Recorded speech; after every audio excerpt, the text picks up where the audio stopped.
మద్యం కుంభకోణం కేసులో అరెస్ట్ అయిన వైసీపీ ఎంపీ మిథున్ రెడ్డిని వైద్య పరీక్షల కోసం ప్రభుత్వ ఆసుపత్రికి తరలించారు.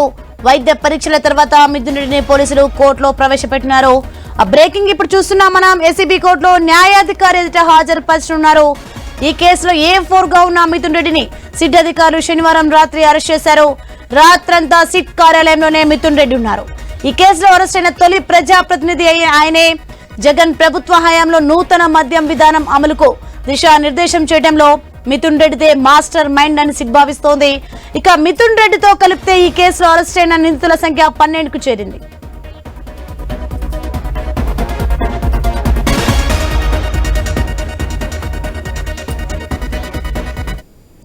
రెడ్డికి అంశానికి సంబంధించి మరింత సమాచారం మా ప్రతినిధి కాంతి అందిస్తారు. కాంతి, మద్యం కుంభకోణం కేసులో అరెస్ట్ అయిన వైసీపీ ఎంపీ మిథున్ రెడ్డిని వైద్య పరీక్షల కోసం ప్రభుత్వ ఆసుపత్రికి తరలించారు. దీనికి సంబంధించిన డీటెయిల్స్ ఏంటి? సోని, ఏపీ లిక్కర్ స్కామ్ కేసులో A4 గా ఉన్నటువంటి ఎంపీ మిథున్ రెడ్డిని నిన్న పోలీసులు అరెస్టు చేసినట్లు ప్రకటించారు. ఈ నేపథ్యంలో 24 గంటల వరకు కోర్టులో హాజరుపరిచే సమయం ఉండడంతో రాత్రంతా కూడా సిట్ కార్యాలయంలోనే ఎంపీ మిథున్ రెడ్డి ఉన్న పరిస్థితి. ఇక ఉదయం కాసేపటి క్రితమే ప్రభుత్వ ఆసుపత్రికి ఆయనను వైద్య పరీక్షల నిమిత్తం తీసుకువెళ్లారు. ప్రస్తుతం వైద్య పరీక్షలు పూర్తి చేసుకుని కోర్టుకి మరి కాసేపట్లో ఏసీబీ కోర్టుకి ఆయనను తీసుకురాబోతున్నారు. ఈ నేపథ్యంలో కోర్టు వద్ద భారీగా ఆంక్షలను అయితే పోలీసులు ఏర్పాటు చేశారు. పూర్తిగా భారీ బందోబస్తుతో పాటు ఎక్కడికక్కడ ఎవరు కూడా రాకుండా లోపలికి వచ్చేందుకు అనుమతి లేదని చెప్పి పూర్తిగా కోర్టు వద్ద ఉన్నటువంటి గేట్లన్నీ కూడా మూసివేసిన పరిస్థితి. ఈ లిక్కర్ స్కామ్ కి సంబంధించినంత వరకు కూడా ప్రిలిమినరీ ఛార్జ్ షీట్ అయితే దాఖలు చేయడం జరిగింది. ఆ ప్రిలిమినరీ ఛార్జ్ షీట్ లో కూడా అవినాష్ ఏదైతే మిథున్ రెడ్డి పేరుని జత చేయలేదని చెప్పాలి. ఎందుకంటే మరొకసారి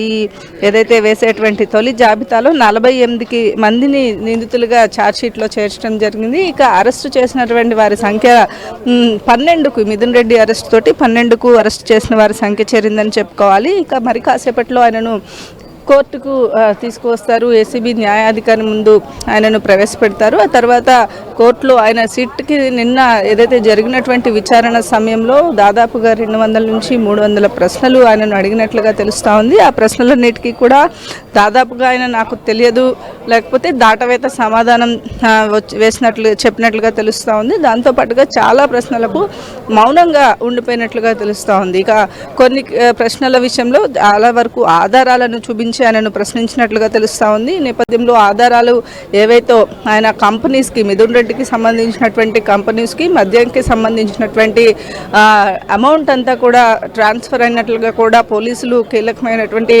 ఆధారాలు సేకరించారు. ఈ కేసుకి సంబంధించినంత వరకు కూడా కీలకంగా ఏదైతే మిథున్ రెడ్డితో పాటుగా రాజకేశ్ రెడ్డిని అరెస్టు చేసిన సమయంలో, అలాగే విజయసాయి రెడ్డిని విచారించిన సమయంలో కూడా మిథున్ రెడ్డి కీలక పాత్ర వహించారు అని చెప్పిన నేపథ్యంలో ఆయన ఏదైతే ముందస్తు బెయిల్ కోసం ట్రై చేశారు, ముందస్తు బెయిల్ రాకపోవడంతో నిన్న సిట్ కార్యాలయానికి ఆయన రావడం జరిగింది. ఇక దాదాపు 7 గంటల పాటు మిథున్ రెడ్డి విచారణ అనేది జరిగింది. ఆ విచారణ తర్వాత ఆయనను అరెస్ట్ చేసినట్లుగా నిన్న సాయంత్రం 8 గంటల ప్రాంతంలో ప్రకటించారు. తర్వాత ఈరోజు ఉదయం 11 గంటలకు ఆయనను సిట్ కార్యాలయం నుంచి ప్రభుత్వ ఆసుపత్రికి తీసుకువెళ్లారు. అక్కడ నుంచి ఆయన తిరిగి మరి కాసేపట్లో వైద్య పరీక్షలు కూడా పూర్తయినట్లుగా తెలుస్తూ ఉంది. ఇక మరి కాసేపట్లో కోర్టుకి ఆయనను తరలిస్తారు. మరొక వైపు ఛార్జ్ షీట్ కూడా ఫైల్ చేయడంతో దానికి సంబంధించి, అలాగే ఏదైతే మిథున్ రెడ్డి ఇచ్చినటువంటి సమాధానాలను బేస్ చేసుకుని న్యాయమూర్తి ఎటువంటి నిర్ణయం తీసుకుంటారనేది అయితే వేచి చూడాలి. సోని,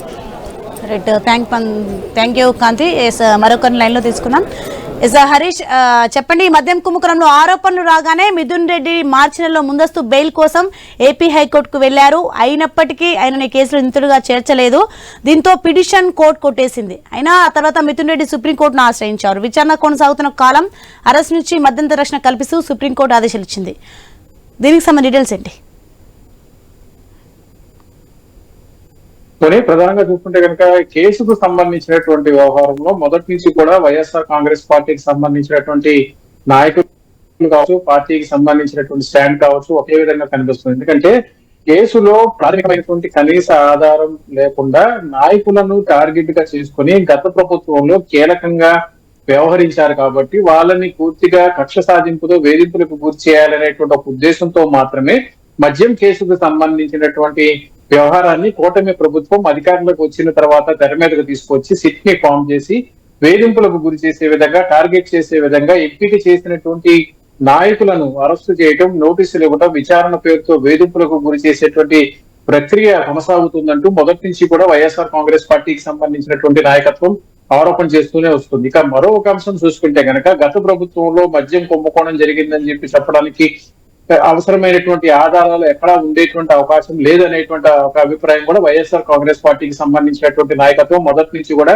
ప్రచారం చేస్తుంది. ఇదే విషయం పైన డిమాండ్ కూడా చేస్తూ వస్తుంది కూటమి ప్రభుత్వాన్ని. ఎందుకంటే గత ప్రభుత్వం గత 5 ఏళ్ల కాలంలో, అంటే వైఎస్ఆర్ కాంగ్రెస్ పార్టీ అధికారంలో ఉన్న కాలంలో, ముఖ్యమంత్రిగా జగన్ అధికారంలో ఉన్నటువంటి సమయంలో వచ్చినటువంటి ఆదాయం, ఏదైతే ఆదాయం పెద్ద ఎత్తున వచ్చినటువంటి ఆదాయానికి సంబంధించి అది పూర్తిగా సంక్షేమ పథకాల పేరుతో ప్రజలకు అందించేటువంటి ప్రయత్నాలు చేశారు. అదే విధంగా ఇతర శాఖలతో పోల్చుకుంటే, మైనింగ్ లాంటి శాఖలతో పోల్చుకున్నా కూడా మద్యం నుంచి వచ్చినటువంటి ఆదాయం ఏ స్థాయిలో ఉంది. అదే విధంగా ఇప్పుడు కూటమి ప్రభుత్వం అధికారంలోకి వచ్చిన తర్వాత ఏడాది కాలంలో మద్యానికి సంబంధించినటువంటి ఆదాయం ఏ స్థాయిలో ఉంది. దీనికి సంబంధించి ఈ 2 లెక్కలకు సంబంధించినటువంటి అంశాలను మాత్రమే వైఎస్ఆర్ కాంగ్రెస్ పార్టీ పదే పదే ప్రజల్లోకి తీసుకెళ్లేటువంటి ప్రయత్నం చేస్తుంది. ఎందుకంటే 5 సంవత్సరాల కాలంలో పెద్ద ఎత్తున, భారీ ఎత్తున వచ్చినటువంటి ఆదాయం ఒక ఎత్తు అయితే కనుక మొదటి ఏడాదిలో ఏదైతే మద్యం పాలసీకి సంబంధించినటువంటి వ్యవహారంలో జరిగినటువంటి సంప్రదింపులకి కావచ్చు, అప్పుడు జరిగినటువంటి ప్రైవేట్ మీటింగ్స్ ని టార్గెట్ గా చేసుకొని మాత్రమే ఇప్పుడు కూటమి ప్రభుత్వానికి సంబంధించినటువంటి నాయకత్వం వేధింపులకు పాల్పడేటువంటి ప్రయత్నం చేస్తుంది. అందులో భాగంగానే అప్పట్లో కీలకంగా వ్యవహరించినటువంటి అధికారులు కావచ్చు, అదే విధంగా అధికారంలో ఉన్నటువంటి కాంగ్రెస్ పార్టీకి సంబంధించినటువంటి నాయకులు కావచ్చు. ఇప్పుడు మిథున్ రెడ్డి అరెస్ట్, ఒక ప్రజాప్రతినిధిగా ఉన్నటువంటి వ్యక్తి, ఎంపీ స్థాయిలో ఉన్నటువంటి వ్యక్తి త్వరలో జరిగేటువంటి పార్లమెంట్ సమావేశాల్లో పాల్గొని ఆయన తన బాధ్యతగా నియోజకవర్గంలో కావచ్చు, పార్లమెంట్ స్థాయిలో ఉన్నటువంటి ప్రజా సమస్యల పైన మాట్లాడాల్సినటువంటి సిచ్యువేషన్ ఉన్నటువంటి నేపథ్యంలో కావాలని కుట్రపూరితంగా అరెస్టు చేసి కోర్టులో పెట్టేటువంటి ప్రయత్నం చేసింది. ఎటువంటి ఆధారం లేకుండా చేస్తున్నారంటూ కూడా వైఎస్ఆర్ కాంగ్రెస్ పార్టీ తన వాదన వినిపించేటువంటి ప్రయత్నం చేస్తుంది. అయితే ఇప్పుడు మిథున్ రెడ్డి లాంటి కీలక వ్యక్తిని అరెస్ట్ చేసిన తర్వాత ఈ కేసుకు సంబంధించినటువంటి ముగింపు ఎక్కడ ఉంటుంది అనేది కూడా ఒక రకంగా కూటమి నాయకత్వం వల్ల కావచ్చు, రాజకీయ పార్టీలో కూడా చర్చ జరుగుతున్నటువంటి సిచ్యువేషన్ కనిపిస్తుంది. వైఎస్ఆర్ కాంగ్రెస్ పార్టీకి సంబంధించినటువంటి నాయకులు ఇప్పటికే పెద్ద ఎత్తున టార్గెట్ చేయడం, వాళ్ళ అరెస్టు చేయడం, వారికి సంబంధించినటువంటి అవసరమైనటువంటి వాళ్ళ పేర్లు చెప్పాలనేటువంటి ఒక ఒత్తిడి తీసుకువస్తున్నారు అనేటువంటి ఒక అభిప్రాయం, ఒక ప్రచారం వైఎస్ఆర్ కాంగ్రెస్ పార్టీ మొదటి నుంచి కూడా తెలియజేస్తూనే ఉంది, ప్రజల్లో తీసుకెళ్లేటువంటి ప్రయత్నం చేస్తున్నాం. కానీ ఈ కేసుకు సంబంధించినటువంటి వ్యవహారం ఇప్పుడు మిథున్ రెడ్డి అరెస్ట్ చేసిన తర్వాత, అంటే ఒక ప్రజాప్రతినిధిగా కేసులో మొదటి వ్యక్తి, ప్రజాప్రతినిధిగా ఉన్నటువంటి వ్యక్తిని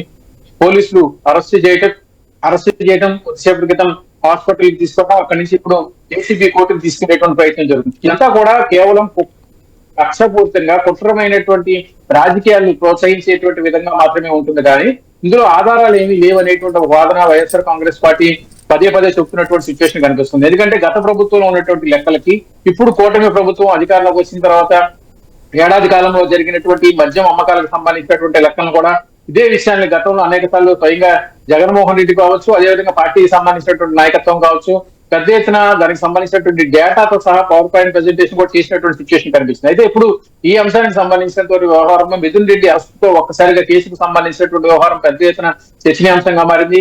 పార్లమెంట్ సభ్యుడిగా ఉన్నటువంటి వ్యక్తిని పోలీసులు అరెస్ట్ చేయడం, అదేవిధంగా కోర్టులో ప్రవేశపెట్టే ప్రయత్నం జరుగుతుంది. ఇందుకు సంబంధించి శిక్షకి సంబంధించినటువంటి టీం దగ్గర ఉన్నటువంటి ఆధారాలు ఏంటి అనేది కూడా ఒక రకంగా ప్రస్తుతం చర్చనీయాంశంగా మారినటువంటి పరిస్థితి కనిపిస్తున్నటువంటి నేపథ్యంలో మద్యంకు సంబంధించినంత వరకు కూడా అక్రమాలు జరిగేటువంటి అవకాశం ఎక్కడా కూడా లేనే లేదు అనేటువంటి ఒక అభిప్రాయం వైఎస్ఆర్ కాంగ్రెస్ పార్టీకి సంబంధించినటువంటి నాయకత్వం మొదటి నుంచి కూడా వ్యక్తం చేస్తూనే వస్తున్నటువంటి సిచ్యువేషన్ కనిపిస్తుంది. ఎందుకంటే లెక్కలే ఒకవైపు అయితే కనుక ప్రభుత్వం 5 ఏళ్ల కాలంలో వైఎస్ఆర్ కాంగ్రెస్ పార్టీకి సంబంధించినటువంటి ప్రభుత్వం 5 ఏళ్ల కాలంలో వచ్చినటువంటి ఆదాయం, దాన్ని ప్రజలకి సంక్షేమ పథకాల పేరుతో చేసినటువంటి పంపిణీకి సంబంధించినటువంటి అంశాలు పూర్తిగా దాదాపుగా 2,75,000 కోట్ల రూపాయలకు సంబంధించినటువంటి ప్రభుత్వ నిధులను పూర్తి స్థాయిలో పెద్ద ఎత్తున ప్రజలకు సంక్షేమ పథకాలతో నిధులను నేరుగా వాళ్ళ ఖాతాల్లో జమ చేసినటువంటి సిచ్యువేషన్ ఉంది. కానీ ఇప్పుడు కూటమి ప్రభుత్వం అధికారంలోకి వచ్చిన తర్వాత జరుగుతున్నటువంటి విచారణకు సంబంధించినటువంటి వ్యవహారంలో ఇంత పెద్ద ఎత్తున ఆదాయం వచ్చినప్పటికీ కూడా మిగిలినటువంటి సొమ్ము, ఇంకా సొమ్ము మిగిలి ఉంది. ఆ సొమ్ము అంతా కూడా పూర్తిగా అప్పటి ప్రభుత్వ పెద్దలు జోబుల్లోకి వెళ్ళింది, అందుకు సంబంధించినటువంటి ఆధారాలు సేకరించేటువంటి పనిలో ఉన్నామంటూ కూడా కూటమి ప్రభుత్వం ఏర్పాటు చేసినటువంటి సిట్కి సంబంధించినటువంటి టీం మొదటి నుంచి కూడా చెప్తున్నటువంటి సిచ్యువేషన్ కనిపిస్తుంది. అయితే ఆ నగదు ఎక్కడికి వెళ్ళింది, ఎవరి ద్వారా వెళ్ళింది అనేటువంటి ఒక ప్రాథమికమైనటువంటి ప్రశ్న తలెత్తుతున్నటువంటి నేపథ్యంలో పూర్తిగా గత వైఎస్ఆర్ సిపి ప్రభుత్వ హయాంలో జరిగినటువంటి మద్యం అమ్మకాలు పూర్తిగా క్యాష్ ట్రాన్సాక్షన్ ద్వారానే జరగడం కూడా ఒక రకంగా పెద్ద సిచ్యువేషన్ కనిపిస్తుంది. ప్రభుత్వం సంబంధించి 5 ఏళ్ల కాలంలో జరిగినటువంటి మద్యం అమ్మకాలకు సంబంధించినటువంటి వ్యవహారంలో కేవలం నగదు ద్వారానే చేశారు. డిజిటల్ పేమెంట్స్ ని పూర్తిగా పక్కన పెట్టాల్సినటువంటి సిచ్యువేషన్ ఏర్పడింది. అలాంటి పరిస్థితులు ఎందుకు వచ్చాయి? ఎందుకంటే సాధారణమైనటువంటి షాప్ లో కావచ్చు, సాధారణ బడ్డీ కొట్లో కావచ్చు, డిజిటల్ పేమెంట్స్ స్కాన్ చేసుకుంటే చెల్లింపులు చేసేటువంటి సిచ్యువేషన్ కనిపించినటువంటి నేపథ్యంలో అయినప్పటికీ కూడా ప్రభుత్వం నిర్వహించేటువంటి దుకాణాల్లో స్కానింగ్ కావచ్చు, ఆన్లైన్ పేమెంట్స్ కావచ్చు, కార్డ్ పేమెంట్స్ కావచ్చు, స్వైపింగ్ కావచ్చు, ఇవన్నీ కూడా లేకుండా కేవలం నగదు ద్వారా మాత్రమే లావాదేవీలు జరిపించడానికి గల కారణాలు ఏంటి? అందుకు ప్రభుత్వం ఎందుకు ఈ రకమైనటువంటి నిర్ణయాలు తీసుకోవాల్సినటువంటి సిచ్యువేషన్ వచ్చింది? మద్యం పాలసీ రూపకల్పనలో ఉన్నటువంటి పెద్దలు ఎవరు, అదేవిధంగా అధికారులు ఎవరు, వీళ్ళందరిపైన కూడా పెద్ద ఎత్తున వచ్చినటువంటి ఆరోపణల నేపథ్యంలో ఇప్పటికే కూటమి ప్రభుత్వం అధికారంలోకి వచ్చిన తర్వాత ఏడాది కాలంలో పెద్ద ఎత్తున సిట్కి సంబంధించినటువంటి విచారణకు సంబంధించినటువంటి అంశాలపైన కూడా ప్రత్యేకమైనటువంటి ఫోకస్ పెట్టింది. ఎందుకంటే ప్రధానంగా జరిగినటువంటి నగదు లావాదేవీలపైనే పెద్ద ఎత్తున జరుగుతున్నటువంటి ప్రచారానికి సంబంధించినటువంటి నేపథ్యంలో ఇప్పుడు తాజాగా మిథున్ రెడ్డి వరకు వచ్చినటువంటి అరెస్టు తర్వాత బిగ్ బాస్ అంటే కుటుంబ ప్రభుత్వం చేసినటువంటి ప్రచారంలో భాగంగా బిగ్ బాస్ మాత్రమే టార్గెట్ గా చేస్తున్నారంటే జగన్ ని టార్గెట్ గా చేసుకుని జరుగుతున్నట్టుగా కూడా ప్రచారం జరుగుతుంది. దీనిపైన సిట్ నెక్స్ట్ స్టెప్ ఎలా ఉంటుంది అనేది కూడా ఆసక్తికరంగా మారింది. Thanks for the information Harish.